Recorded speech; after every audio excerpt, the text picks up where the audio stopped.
Hello again, my old friend. Sit with me for a while. There was a day, quiet and ordinary, when something in me just stopped fighting the past.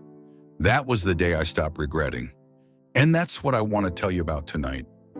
What do we see more clearly when we stop holding on to regret? First, we can't rewrite the past, only learn to see it straight. There was a time I said something sharp to my brother. We never spoke of it again, and then he was gone. For years, I replayed that moment like a worn-out film reel. One morning, out in the garden, I caught myself staring at the soil, how it never tries to fix what's already fallen, just turns it into something that feeds the next season. That's when it hit me. I couldn't rewrite what I'd done, but I could let it teach me how to be gentler next time. The past doesn't need editing. It needs honesty. Second, the people we've hurt often carry their own regrets too. A neighbor once told me she hadn't spoken to her father in 20 years. She said he was too proud to call. I smiled and said, "Maybe he thought the same about you."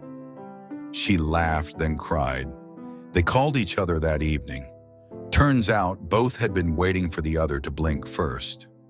Regret builds walls that only humility can climb. Most of us are just two sides of the same silence. Third, time is a quiet thief, but it steals pain too if you let it. After my wife passed, I left her chair by the window for 10 years. Couldn't move it. It felt like she'd come back if I kept her place ready. One morning, the sunlight fell right through that empty chair, and for the first time, it looked peaceful. I realized she'd already gone on ahead. It was me who hadn't caught up. So I gave the chair away to a friend. The room breathed again. You see, time steals everything, but sometimes it takes the hurt with it.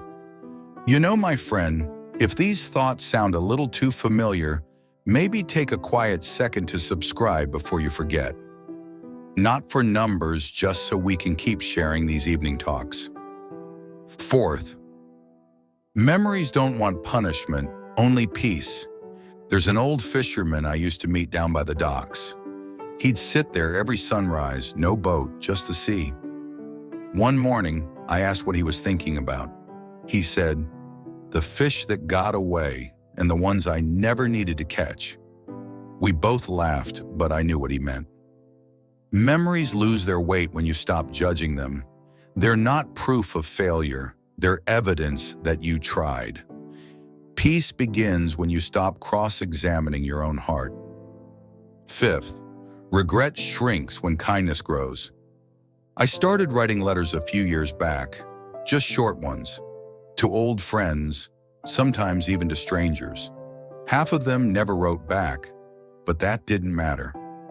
Every note I sent out felt like a stone lifted off my chest. It's strange. The more I gave, the lighter I felt. Kindness is the best trade you can make with regret. You send it out and it never comes back heavy.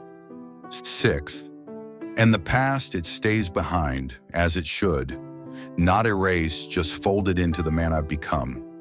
We can't throw away the rough years. They built the calluses that let us hold life steady. When an old memory comes knocking now, I pour it a drink, sit down with it a while and say, "We did the best we could, didn't we?" Then I let it go, like smoke out an open window. Life's not about perfect choices, it's about carrying the story well. So if you're still gripping something old and heavy, maybe tonight's a fine night to loosen your hand.